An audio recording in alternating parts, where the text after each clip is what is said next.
Et oui, comme vous pouvez le voir, j'ai décidé d'essayer des petits objets au sein de l'atelier. Donc j'ai un tout petit écran gamer, mais vraiment tout petit. Non, je plaisante, et comme vous pouvez le voir, il est juste énorme. J'espère que vous allez bien et bienvenue encore une fois à l'atelier de Pax. Aujourd'hui, on va parler de cet énorme écran gamer en 49 pouces cintré qui vient tout juste de sortir. C'est le CO49 QD de chez Aorus et il est énorme. Donc vous allez voir, il y a énormément de spécifications autour. On va pouvoir l'essayer, je vais pouvoir le tester sur plusieurs formes et vous donner bien évidemment l'avis de l'atelier au sujet de ce moniteur. Est-ce que ça vaut le coup déjà d'avoir des grands moniteurs de 49 pouces avec un format de 32 neuvième? Il faut savoir que c'est un format que j'utilise moi depuis déjà longtemps avec mon Odyssey et vous allez vous rendre compte que pour beaucoup d'applications aussi professionnelles, ça vaut vraiment le coup d'avoir ce type de moniteur, bien évidemment. Mais nous allons aussi parler forcément aussi de spec, mais de prix. Est-ce que ça vaut le coup? Est-ce que ça vaut pas le coup? Est-ce que l'atelier peut recommander ce type de moniteur? Et est-ce qu'il est qualitatif pour son prix, bien évidemment? Alors, on va pas trop perdre de temps comme on a l'habitude, bien évidemment. On se retrouve juste après le petit moment sponsor de GVG Mall et c'est tout de suite.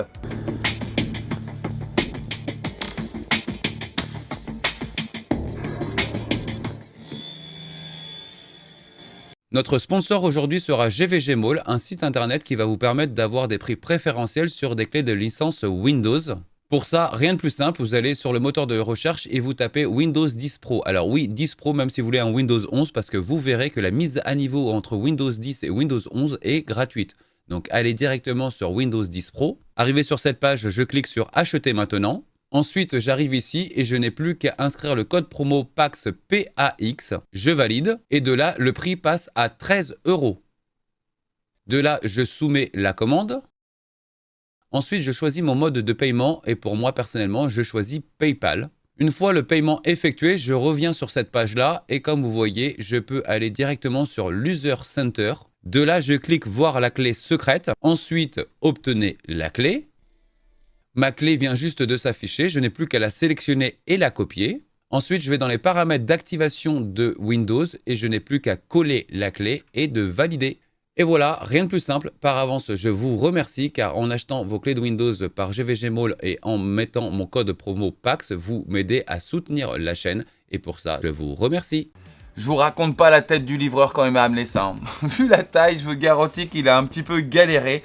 Bon, je vais vous abstenir aussi de l'unboxing de ce type de bébé. Le plus important pour moi, c'est vraiment les technos qu'elle embarque. Est-ce que c'est un produit qui est recommandable et qualitatif?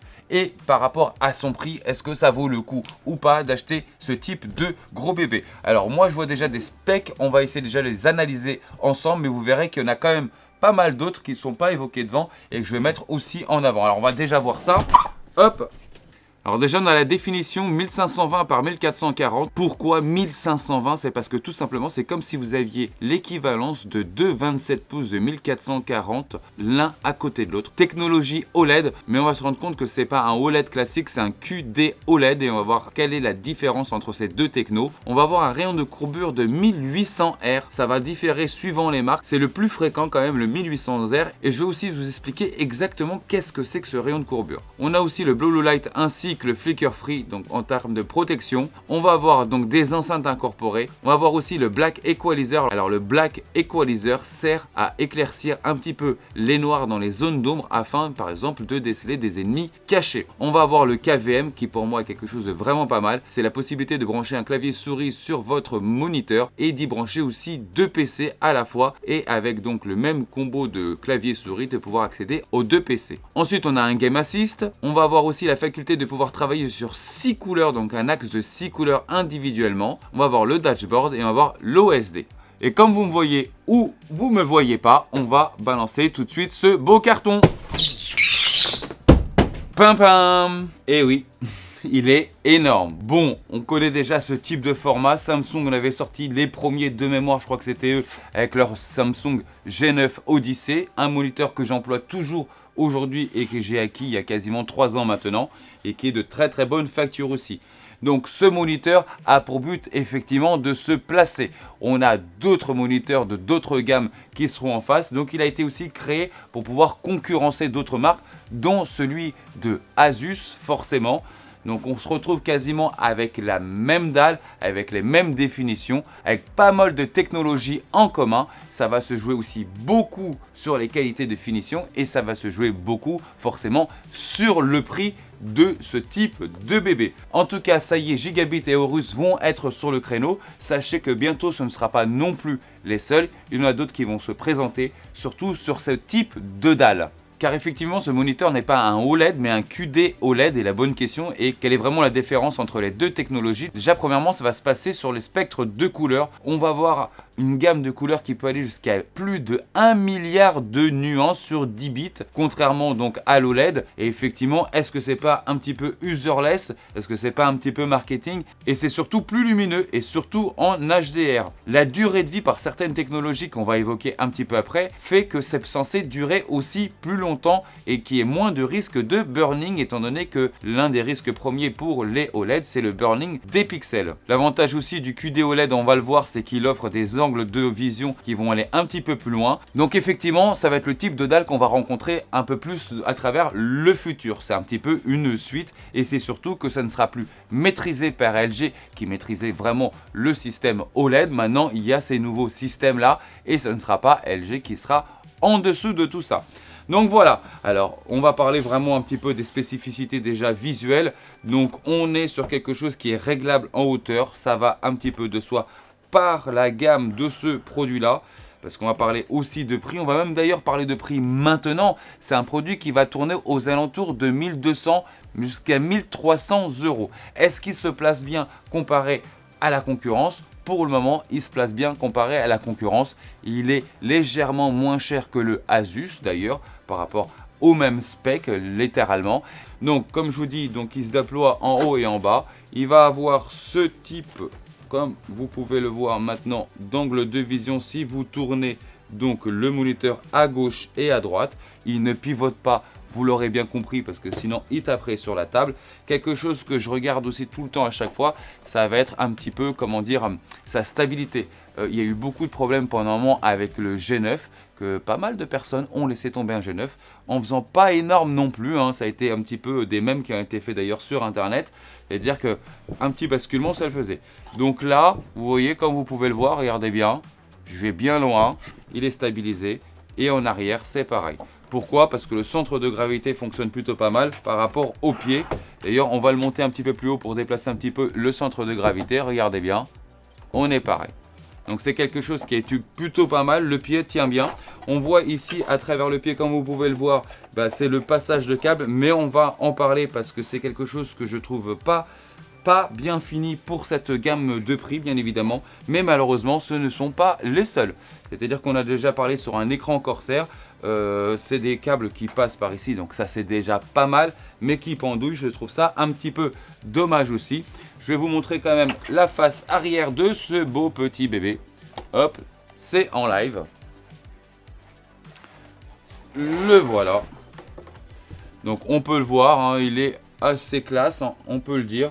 Donc vous allez voir ici toutes les connexions pour pouvoir le connecter à votre PC. L'alimentation de ce côté-là. Il a un gros point positif, c'est qu'il n'y a pas d'alimentation externe, ce n'est qu'une alimentation interne. Donc on va brancher directement ici le 220 volts, ça va se passer à l'intérieur. En termes de chauffe, j'ai mesuré sa chauffe. Il faut savoir que c'est des technologies qui chauffent plutôt pas mal, et là effectivement ça ne chauffe pas, donc c'est plutôt pas mal. En tout cas vous ne ressentez rien.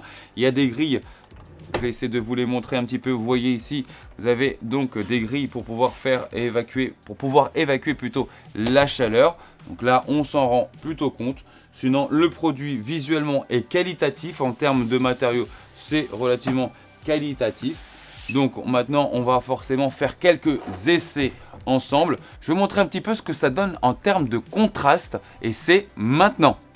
Alors comme on peut le voir ici, le contraste est très bon. Les nuances de couleurs sont très bonnes. Alors je vais pouvoir vous le mettre sur quelques images et quelques jeux, comme ça vous allez pouvoir voir un petit peu ce que ça donne. Il faut savoir juste que le rendu de la caméra n'est pas exactement le rendu visuel qu'on peut avoir lorsqu'on est en face. Car lorsqu'on est en face, c'est beaucoup plus profond, beaucoup plus fin et des couleurs encore plus vives. Comme vous pouvez le voir sur Cyberpunk, ça fonctionne très bien. Je vous ai mis quand même quelques petites images de paysages où on voit vraiment que le contraste y est. On voit vraiment que les noirs sont très beaux, plutôt très réussi. Sur Forza, regardez un petit peu ce que ça peut donner, c'est quand même plutôt pas mal. L'immersion est vraiment pas mal, surtout pour ce type de moniteur parce que le format 32/9 pour faire de la simulation et entre autres de la simulation de vol, c'est ce qu'on va voir tout de suite. Comme vous pouvez le voir, ça fonctionne très bien. Donc on va bien entendu en parler d'une manière professionnelle, mais pour de la simulation, c'est vraiment l'un des formats les plus adaptés. Un petit peu de Spider-Man pour terminer quand même, pour que vous puissiez voir les profondeurs et la colorométrie.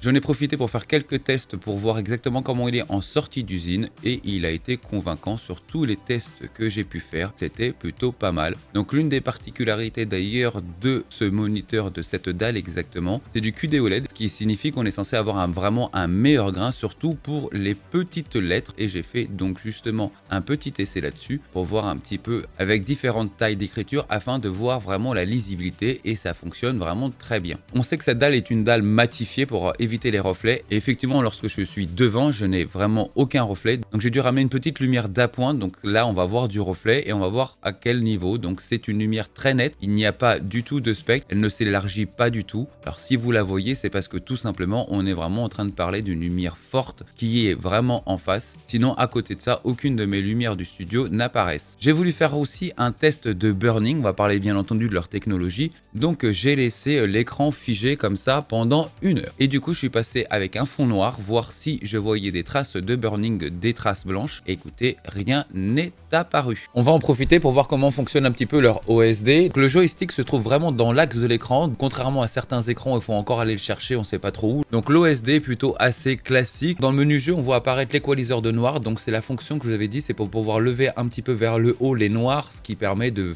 finalement dans certains jeux type FPS de voir apparaître certains ennemis qui sont cachés dans certains recoins un peu sombre. Nous avons aussi la super résolution, on a le mode d'affichage, on a le FreeSync Premium Pro, on a l'OLED Care, donc c'est à partir de là vous allez voir aussi un petit peu de maintenance au niveau de votre écran, dont Pixel Clean comme on peut voir apparaître. Il y a aussi l'assistant en jeu où on voit donc apparaître des viseurs, les tableaux de bord, les alignements, enfin vous avez un petit peu tout, aussi le compteur d'FPS ainsi que la mire en plein milieu de votre écran. Ceux qui connaissent, je vous montre un petit peu ce que ça donne sur le côté. Mais le gros atout de ce moniteur là, c'est que vous pouvez aussi vous servir de Gigabit Control Center afin de pouvoir faire tout directement sur Windows. Et je vous avoue que pour moi, c'est le mieux. Voilà, c'est beaucoup plus clair, beaucoup plus limpide, beaucoup plus simple d'utilisation à la souris. Et comme vous pouvez voir, c'est quelque chose de aussi complet. Vous avez exactement les mêmes menus que vous pouvez avoir sur OSD, mais d'une manière plus limpide. En tout cas, à mes yeux, ça me paraît beaucoup plus simple. Par exemple, on peut retrouver ici l'équaliseur de noir et on n'a plus qu'à le régler. On peut régler effectivement tout ce qui est luminosité, contraste, netteté, enfin exactement les mêmes choses, beaucoup plus instinctif. Vous avez l'assistant de jeu qui est là, vous pouvez choisir dans quel coin vous voulez qu'il apparaisse dans votre écran et sélectionner uniquement ce que vous voulez rendre visible. On voit aussi le switch KVM, alors ça je vous en ai parlé, c'est le top, voilà. C'est-à-dire que de là vous pouvez brancher votre ordinateur portable et votre tour, vous sélectionnez sur quel port vous voulez mettre le PC ou la tour et là vous allez avoir un écran partagé d'un côté votre PC ou votre téléphone portable. Vous pouvez le faire aussi avec votre smartphone ou votre tablette, donc ça peut être PC, un double PC, vous faites ce que vous voulez, vous sélectionnez exactement par quel port vous voulez les connecter et de là ça fonctionne et vous aurez uniquement un seul jeu de clavier souris pour les deux machines et ça c'est un vrai plus. Je veux aussi vous parler de technologie et vous les expliquer. Déjà, on va parler des rayons de courbure. Donc là, on a un 1800R, vous pouvez avoir du 1500R, vous pouvez avoir du 1000R suivant les fabricants.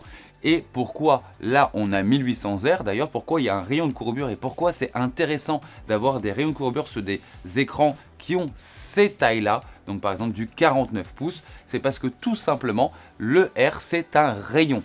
Par exemple 1800R ça veut dire que sur un cercle avec un rayon de 1800, donc 1,80 m, si vous vous mettez au milieu, cet écran, s'il devait avoir une continuité, il ferait tout le cercle. Pourquoi ? Bah, tout simplement, lorsque vous allez regarder au milieu de cet écran, s'il devait être plat, eh ben, vous allez faire une mise au point de votre œil, tout simplement, entre le milieu et les côtés. Forcément, parce que la distance va être plus grande de votre œil. Donc, il faut que votre œil s'adapte à chaque fois et ça peut mettre de la fatigue oculaire au bout d'un moment, au bout d'une journée complète.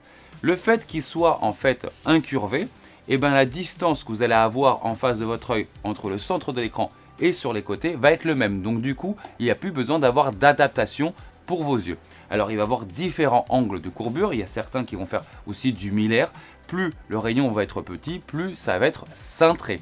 Faut savoir qu'à l'époque, ça a été fait sur les téléviseurs et on ne le voit plus parce que c'était complètement user-like, ça ne servait strictement à rien sur un téléviseur parce qu'on avait trop de recul, donc l'œil n'avait pas besoin de s'adapter. Sur un moniteur de 27 pouces, il y en a qui le font par exemple, pour moi déjà ça ne sert pas à grand chose. Par contre, sur un moniteur aussi long, oui, parce que là, vraiment, vous allez avoir une fatigue oculaire entre le côté et les extrémités. Donc le 1800R est un confort tout simplement oculaire pour vos yeux.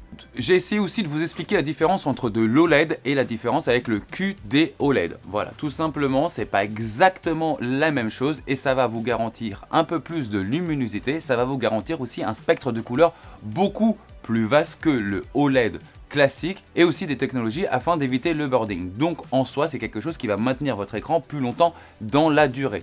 C'est une bonne chose, effectivement. Je pense qu'on verra de plus en plus de dalles apparaître en QD OLED. Pour moi, je le valide aussi parce que c'est clairement le futur. On se dirige vers cette technologie-là.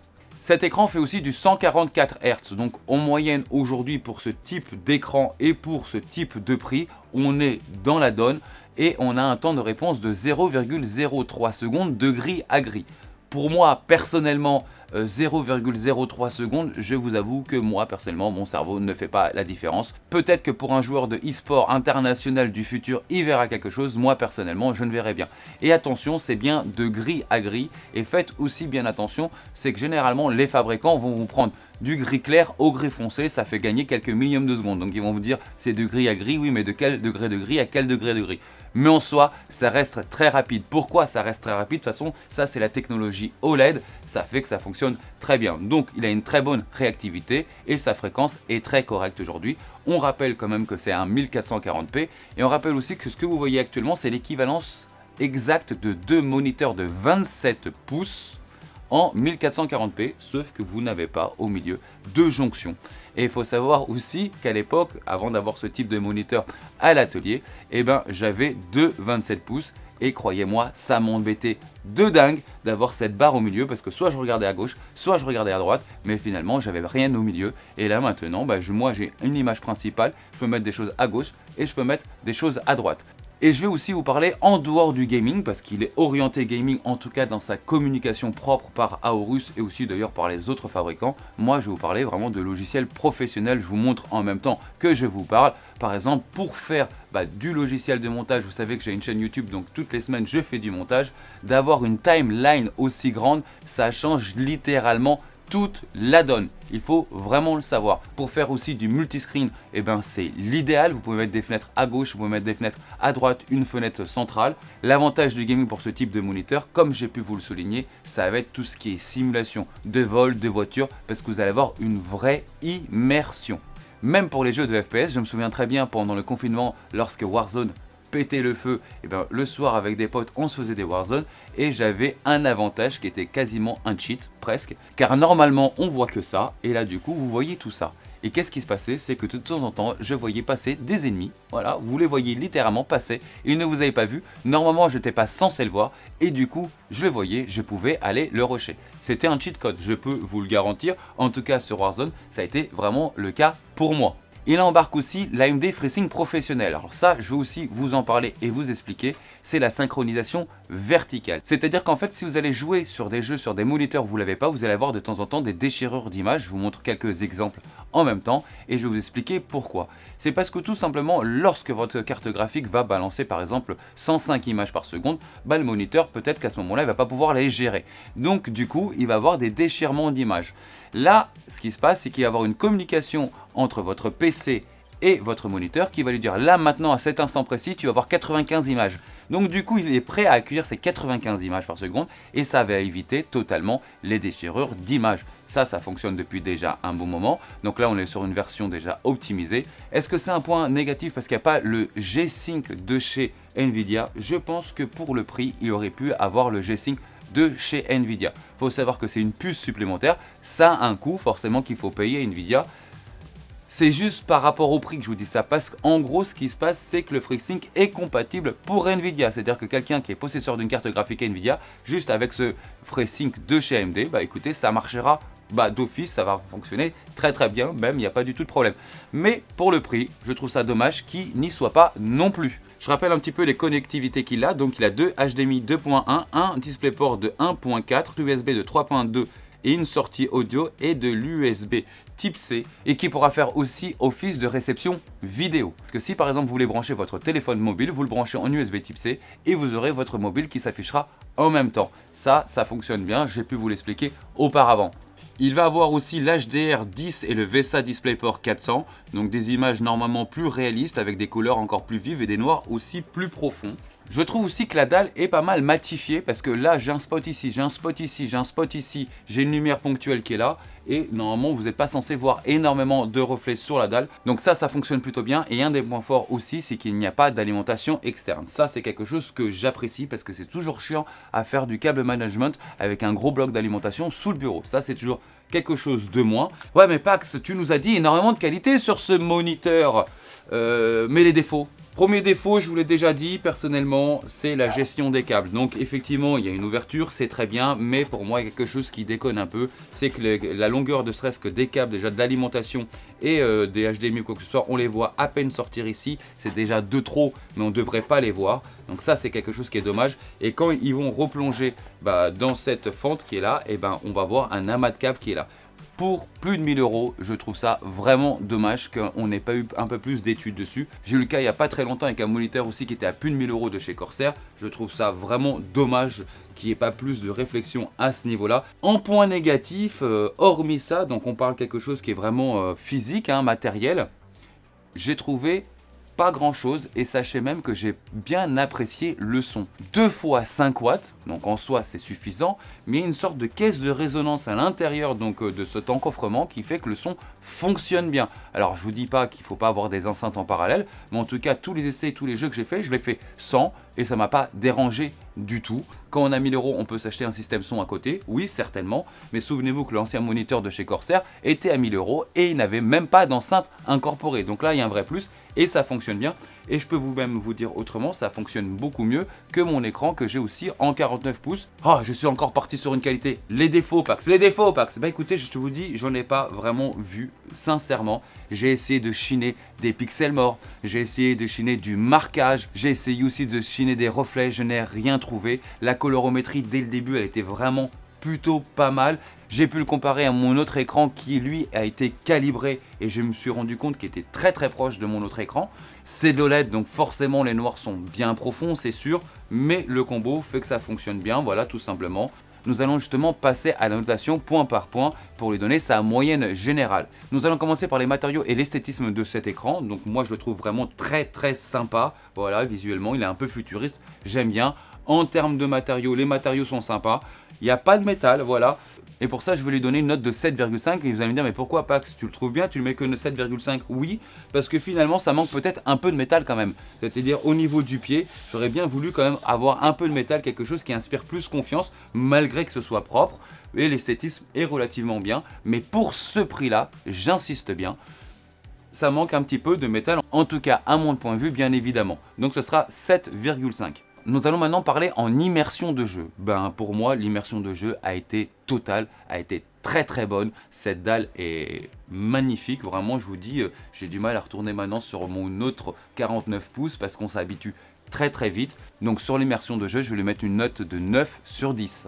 Nous allons maintenant lui donner une note en connectique. Pour moi, il a ce qu'il faut. Voilà, il a deux HDMI en 2.1, il a du DisplayPort en 1.4. C'est largement suffisant pour faire du 1440p sur 5000. Ça fonctionnera très très bien. On ne va pas au-delà de 144 Hz. Souvenez-vous bien de ça. Donc les connectiques sont là. On a donc les bonnes USB, de l'USB type C. C'est là, ça fonctionne bien. Donc il va avoir une très bonne note. Il aura aussi une note de 9 en connectique. Nous allons maintenant lui donner une note, voir les options qu'il embarque. Est-ce qu'il a pas mal d'options, pas mal d'options? Alors déjà, je peux vous le dire, on l'a évoqué, en options technologiques, il est full. Voilà, il a tout ce qu'il doit avoir, il ne lui manque strictement rien du tout. Et en plus de ça, il a des enceintes qui fonctionnent très bien. Il aura donc une très bonne note, aussi de 9. Et pourquoi pas plus que 9, Pax, si tu trouves qu'il est plein d'options? Parce que tout simplement, même s'il a les options que j'ai citées, il est à quand même plus de 1200 € et sur ce prix là j'aurais voulu avoir une puce de dernière génération de chez Nvidia, de G-Sync, surtout qu'elle fonctionne plutôt pas mal pour les possesseurs de cartes graphiques Nvidia. Attention, j'insiste bien, le FreeSync fonctionnera bien aussi, mais pour le prix, c'est un petit peu dommage. C'est pour ça qu'il n'aura pas une note plus élevée, mais 9 en soi, c'est quand même plutôt pas mal. Et maintenant, on va passer à une note un peu plus pro. Est-ce que ce moniteur est dédié aussi à faire du pro, donc du montage? Donc oui, littéralement, j'ai pu vous l'expliquer, pas que lui, généralement, tous les 49 pouces sont idéaux pour faire donc de la musique, tout ce qui aura une timeline finalement, aussi du multiscreen pour pouvoir justement le scinder avec plusieurs dossiers ou plusieurs logiciels qu'on est en train d'exploiter, de pouvoir tout de suite raccorder un PC portable et de pouvoir travailler dessus avec le même clavier souris. Ça, c'est un gain de temps et c'est une simplicité dans le monde professionnel. Je trouve qu'il est vraiment adapté pour le monde professionnel. Donc il aura aussi une note de 9 pour ce côté professionnel. Nous allons maintenant parler de prix et ça va être peut-être la chose qui fâche ou pas. Déjà, comment il se situe? Alors c'est déjà pas mal parce que son concurrent direct pour faire du gaming aujourd'hui, ça va être l'Asus. Et il est moins cher. Et même à son jour de sortie. De mémoire, je crois qu'à son jour de sortie, l'Asus était aux alentours de 1500-1600 €.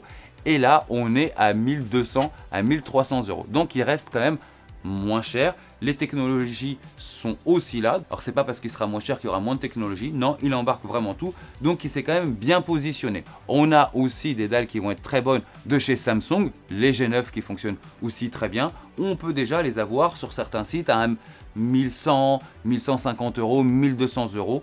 Donc voilà, il faut savoir que c'est parce que le produit est déjà sorti depuis un moment. Parce que je me souviens qu'au moment de sa sortie, il était plutôt aux alentours de 1600, 1800 € à l'époque. C'était quand même le très haut de gamme de l'époque, mais on parle de ça il y a 3-4 ans aujourd'hui. Donc en termes de positionnement tarifaire, il se place relativement bien. Mais comme je vous dis, il n'y a pas de pieds métalliques. Par exemple, le Asus aura ses pieds métalliques. Lui, il ne les a pas. Le Samsung a ses pieds métalliques. Lui, il ne les a pas. Mais il est moins cher. Donc, il y a aussi des concessions peut-être à faire. J'aurais souhaité, on va dire, que ce produit soit aux alentours de 1000 à 1090 €. Voilà. En dessous des 1100 €. Voilà. Si ce produit aurait été en dessous des 1100 €, qu'il aurait vraiment fait un gros décrochement tarifaire avec la concurrence, là, j'aurais encore plus apprécié, forcément, mais il faut savoir qu'en soi, il reste quand même dedans. Donc il aura une note de 8 sur son prix. Et aujourd'hui, combien coûte 2,27 pouces, 144 Hz en 1440p avec une technologie QD OLED, avec les enceintes incorporées. Voilà, et vous allez surtout faire des choses que vous ne pourrez pas faire avec 2,27 pouces. Donc en soi, en termes de prix, je vous dis, je maintiens cette note de 8. Voilà les amis, c'est pas tous les jours que je vous fais des tests sur moniteur. Dites-le moi en commentaire pour les prochains moniteurs si vous voulez que je teste quelque chose en particulier. Je le rajouterai au protocole de test, bien évidemment. J'espère encore une fois que cette vidéo vous a plu. Un petit pouce bleu, ça aide toujours la chaîne à avancer. Je vous remercie et je vous dis à très bientôt.